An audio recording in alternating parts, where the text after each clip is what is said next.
తెలంగాణలో car repair అయ్యే పరిస్థితి లేదన్నారు బీజేపీ నేత లక్ష్మణ్. నియంతృత్వం, అవినీతి, కుటుంబ పాలనతో బీఆర్ఎస్ రాష్ట్రాన్ని నాశనం చేస్తుందన్నారు.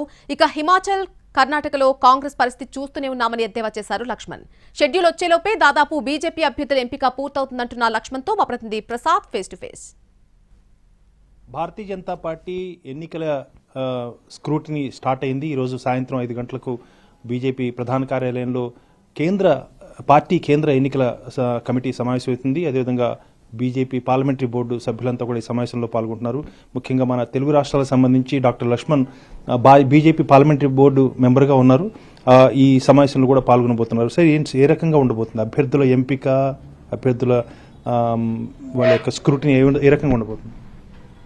ఇవాళ కేంద్ర ఎన్నికల సంఘం సమావేశము ప్రధానమంత్రి గారు, హోంమంత్రి అమిత్ షా గారు, అధ్యక్షులు నడ్డా గారు అందరు కూడా సమక్షంలో ఏ రాష్ట్రాల అభ్యర్థుల యొక్క స్క్రూటినీ ప్రక్రియ యథావిధిగా కొనసాగుతుంది. ఏ రాష్ట్రాల్లో జరుగుతుందో ఇంతవరకు సూచన సమాచారం లేదు.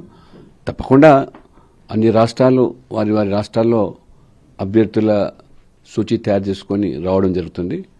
మరి బహుశా ఈరోజు ఎన్ని రాష్ట్రాలవి, ఎంతమంది అభ్యర్థులు అనేది సమావేశానికి వెళ్ళిన తర్వాతనే తెలుస్తుంది.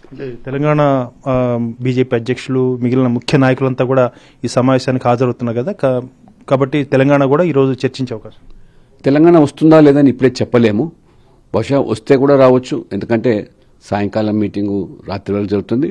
తెలంగాణ నుంచి కూడా రాష్ట్ర అధ్యక్షుడు కూడా వారు పిలిపించడం జరిగింది. వారు కూడా వస్తున్నారు కాబట్టి బహుశా వచ్చేదానికి ఆస్కారం ఉండొచ్చు, లేదా మిగతా విషయాలను చర్చించవచ్చు. 17 స్థానాల్లో పూర్తిగా బీజేపీ ఒంటరిగా పోటీ చేసేందుకు సిద్ధం. తెలంగాణలో భారతీయ జనతా పార్టీ ఇవాళ అన్ని పార్టీల కంటే కూడా ఎన్నికల ప్రచారంలో ముందుగా ఉంది. రేపు నరేంద్ర మోడీ గారు 4-5 తేదీ నాడు అధికార కార్యక్రమాలు అనేకమైనటువంటి